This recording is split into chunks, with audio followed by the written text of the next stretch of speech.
Hello. Hello. हाँ, hello. पर आवाज नहीं आ रही है बिल्कुल भी। आवाज नहीं है। सर कैसे समझेंगे क्या पढ़ा रहे हैं आवाज यूट्यूब से? आवाज नहीं आ रही थी। आवाज तो आ रही थी। नहीं आ रही है। कब से नहीं आ रही है? सर अभी तक आवाज ही नहीं आई है 10 मिनट से पिछले। अभी तक बच्चे पहले बताना था ना फिर आप लोग ना। चलो सर मैं आपको बोला सर, आप रिप्लाई नहीं किए। कैसे? सर बोल रहे थे सर, स्वराज 2 बार बोला। नहीं नहीं, आवाज आई नहीं, आप बिल्कुल नहीं है बस। मैं तो यहीं बैठा हूँ।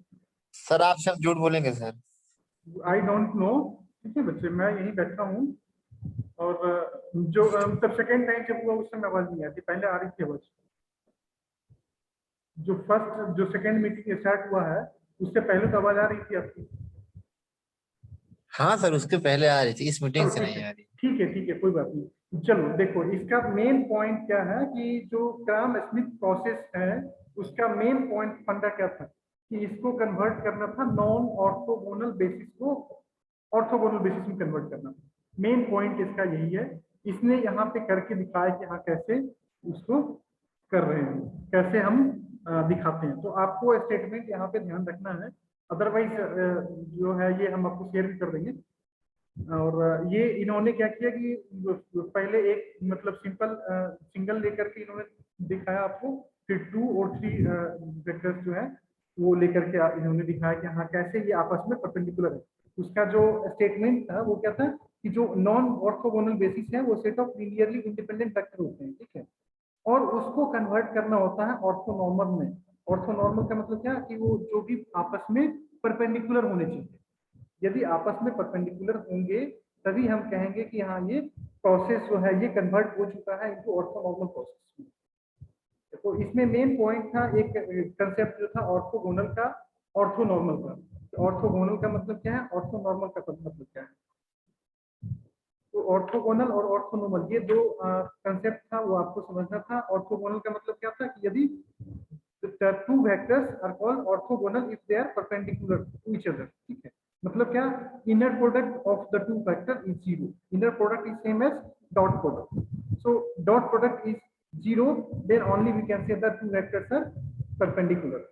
And orthonormal का मतलब क्या है कि कोई सेट ऑफ वेक्टर्स गिवन है और उसके अंदर जो सेट ऑफ वेक्टर S है that is orthonormal only when the every element जितने भी उसकी इनसाइड में एलिमेंट होंगे गिवन वो क्या होंगे, आपस में म्यूचुअली ऑर्थोगोनल होंगे, मतलब म्यूचुअली परपेंडिकुलर होंगे। तो इन्होंने लास्ट में देखो वही समझाया इन्होंने कि जो इसकी वैल्यू है वो परपेंडिकुलर है और आपस में जीरो है।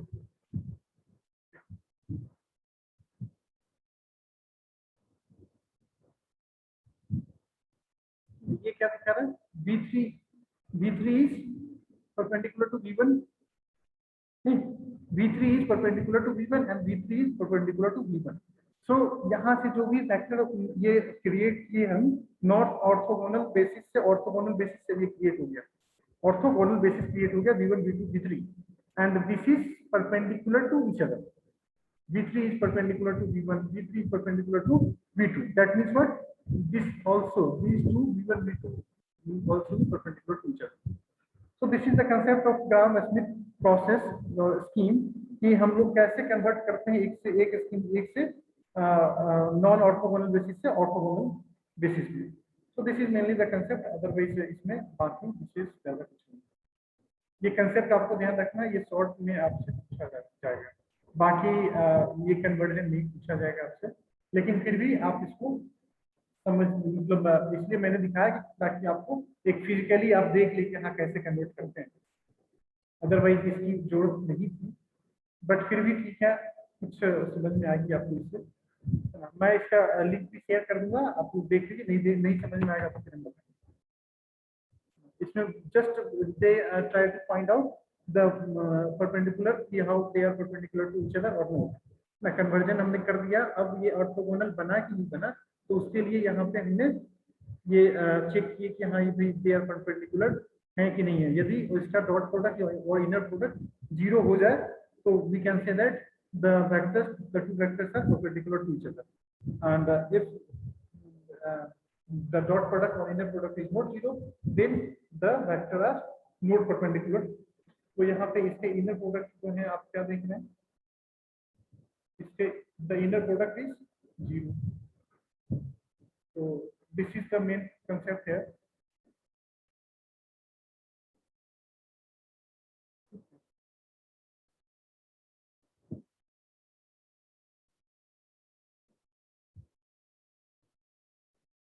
तो आपको बच्चे पहले मतलब चैट बॉक्स में भी डालना चाहिए था, आपका आवाज यहाँ मेरे तक पहुंचा ही नहीं। चैट बॉक्स में किसी ने डाला क्या भाई आवाज नहीं आ रही थी? और सबसे मेन पॉइंट है कि आप लोग काफी लेट से ज्वाइन करते हो। मैं देख रहा हूँ कब कौन ज्वाइन कर रहा है, कब कौन ज्वाइन कर रहा है। I have seen all those students, ठीक है। तो from next class I will not allow, मैं यहाँ पे आपको वेटिंग जो है वो मैं डाल दूंगा, और वेटिंग में आप इंतजार करते रहिए, ठीक है। 10 मिनट्स के बाद मैं ज्वाइन करने नहीं दूंगा। मैं काफी बच्चों को देखता हूँ कि आफ्टर हाफ टाइम जो है वो ज्वाइन कर रहे हैं, तो ऐसे बच्चे फिर मैं ज्वाइन ही नहीं करने दूंगा उनको। हाँ ठीक है, यदि आपको आवाज नहीं आ रही थी तो आपको पहले इन्फॉर्म करना चाहिए था, क्योंकि आपकी आवाज तो 2 बार इन्फॉर्मेशन नेटवर्क इशू हो जाता है, बार बार रिकनेक्ट हो जाता है, और हम लोग क्या गलती है? आपकी नेटवर्क इशू थी, इस वजह से यदि आप बोल भी रहोगे तो मेरे पास आवाज नहीं आएगी। बट बाकी बच्चे क्या कर रहे थे? हम लोग नेटवर्क कहाँ सही करा है? नहीं, आपकी अभी भी आवाज आपकी आवाज क्लियर नहीं आ रही है। ठीक है, आपके साथ मान लो इशू है, तो बाकी बच्चे क्या कर रहे हैं? बाकी बच्चों ने क्यों नहीं बताया कि हाँ सर आवाज नहीं आ रही? इसका मतलब है कि आप लोग ज्वाइन करके गायब रहते हो। दैट्स मीनिंग ना, कि यदि आपको आवाज नहीं आ रही है और आप शांति से बैठे हुए हैं और आपने हमें कुछ बताया नहीं, मान लेते हैं 1-2 बच्चे का नेटवर्क इशू हो सकता है, सारे बच्चे का तो नेटवर्क इशू होगा नहीं, तो बाकी बच्चे क्यों नहीं बताया? इसका मतलब ये है कि आप लोग सुनते नहीं। तो कल से हम ऐसे ही करेंगे भाई, 10 मिनट के बाद जो है हम आपको स्टॉप कर देंगे और हम एंट्री ही मिलेगी। यदि मान लीजिए आवाज नहीं आ रही है तो आपको क्यों नहीं बताया? हो सकता है कुछ टेक्निकल इश्यूज होंगे, मैं एक बार फिर से रिकनेक्ट करता तो आवाज आ जाती। फर्स्ट टाइम जो था, फर्स्ट मीटिंग तक जो है आवाज तो आई, हमने आपसे कंफर्म करवाया था, फिर सेकेंड मीटिंग में आपने हमें बताया नहीं यहाँ से आवाज नहीं आ रही। तो बच्चे इस पे केयर करिए, नहीं तो फिर हमें पता है कि कैसे आपको हमें ठीक करना है। यदि आवाज नहीं आ रही है तो आप हमें बताइए, मैसेज डालिए। यदि नेटवर्क इशू है तो मैसेज डालिए, इंडिविजुअल मैसेज मुझे डाल दीजिए। या बाकी बाकी सारे बच्चे का तो नेटवर्क इशू नहीं है, सबके तो नेटवर्क इशू नहीं है। तो यदि आप नहीं मतलब सही से काम करेंगे, सही से नहीं कोऑपरेट करेंगे, तो फिर हम आपके साथ भी फिर ऐसे ही रहेंगे। ठीक है, तो यदि दिक्कत है तो आप हमें बताइए, दिक्कत के लिए you are most welcome. But ये कि हाँ दिक्कत मतलब पता ही नहीं चले, ये दिक्कत है। ये सबसे बड़ी दिक्कत है कि आपको आवाज नहीं आ रही है और हमें किसी ने बताया नहीं। हमें तो नहीं पता चल जाएगा ना कि हाँ आपको आवाज नहीं आ रही है, आप हमें बताइएगा तभी मुझे पता लगेगा कि हाँ बच्चे को आवाज नहीं आ रही है। हम तो इसलिए बार बार कंफर्म करते हैं कि हाँ बच्चे आवाज आ रही है, और आप लोग कहते हैं, फिर हम आगे मतलब चलते हैं। आवाज यदि नहीं आ रही है तो you have to inform me, otherwise how can I know कि आपको आवाज नहीं आ रही है? ठीक है सर वापस आ रही है सर, पहले जब आप पढ़ा रहे थे 10 मिनट उधर नहीं आ रही थी बस। तो इन्फॉर्म करना था ना कि हाँ सर 10 मिनट में इधर बीच में नहीं आ रही, जब नहीं आ रही उस दिन हमें बताइए। हम लोग सोचे सर आप वीडियो दिखा रहे हैं कि आवाज ही ना हो, इसलिए नहीं बोल रहे थे, फिर बाद में हम लोगों ने बोला था। बच्चे जब स्टार्टिंग में तो बिल्कुल उनकी आवाज आपको आ रही थी, इसमें भी आवाज तो थी। बाकी केयर करिए, यदि आवाज नहीं आ रही तो एक बार कंफर्म कर लेते कि हाँ सर इसमें वीडियो नहीं है क्या, बोल देते, एक बार पूछ लेते ना। नहीं, आगे से केयर करिए कि यदि सर कुछ भी पूछा तो आप रिप्लाई भी तो नहीं दिए थे सर, जब हम लोग स्टार्ट में पूछे सर आप रिप्लाई नहीं दिए, हमको लगा हो सकता है। बिल्कुल गलत बात है दोनों बच्चे, तरफ से थोड़ा था, थोड़ा नेटवर्क। बिल्कुल गलत है। I didn't get your voice. बाकी बच्चों से पूछ लो यदि किसी को आपकी आवाज आई है, आपको आपकी आवाज ही नहीं आई। यदि यदि हमारी तरफ से रिप्लाई नहीं था तो आपको मैसेज डाल देना था, है ना। आपकी आवाज आई नहीं है, आपके नेटवर्क इश्यूज होंगे, जो भी इश्यूज होंगे but I didn't get your sir मैं झूठ नहीं बोलिए सर, मैं अनम्यूट पे जो बोला सर आवाज नहीं आ रही, कुछ बोलिए सर। मैं समझ गया कि हाँ आप हो सकता है आपने बोला होगा आपका network issue, that's why I didn't here you, that may be issue. I can't say कि आप झूठ बोल रहे हैं, आप लाइक कर रहे हैं, है ना। मैं ये नहीं कह रहा कि आप झूठ बोल रहे हैं। यदि नेटवर्क इश्यूज की वजह से आपको आवाज नहीं, आपकी आवाज मुझ तक नहीं पहुंची, तो आपको मैसेज डाल देना था, या बाकी बच्चे को मतलब जो थे उनको बता देना था कि हाँ सर आवाज नहीं आ रही, क्या करें, या मतलब ये कंफर्म कर लेते कि हाँ सर ऐसा ही है या इसमें समथिंग मिसिंग है, कंफर्म नहीं करता। चलो एनीवे, डोंट बॉदर, ज्यादा चिंता करने की जरूरत नहीं है ना। मेन कंसेप्ट हमने आपको बता दिया जो है इसका, और कन्वर्जन आपके सिलेबस में है नहीं, इसे कोई मतलब नहीं है। तो ये एक्चुअली मैथमेटिक्स से रिलेटेड है, पता नहीं क्यों यहाँ पे डाला है, जिसका कि कोई मतलब यहाँ पे है नहीं। ये जस्ट इंफॉर्मेशन है कि हाँ ग्राम स्मिथ प्रोसेस या स्कीम जो है उसका काम क्या है, only the meaning is that. तो कैसे कन्वर्ट करना है, that is the part of mathematics, and here we can't have to go in detail, but फिर भी यदि गिवन है तो हम लोग डिस्कस जरूर करेंगे ये पॉइंट। तो इसलिए मैंने थोड़ा समझा दिया, फिर आपको ये दिखा है कि आपको थोड़ी सी कंसेप्ट और ज्यादा क्लियर हो जाए। बाकी यदि दिक्कत होगी मैं शेयर कर दूंगा, यदि दिक्कत होगी तो आप हमसे फिर से नेक्स्ट क्लास में हम कर लेंगे, ठीक है। Okay thank you. बाकी अटेंडेंस चलो 122 श्रेया, Present. 123 123 124 Present, sir. 124.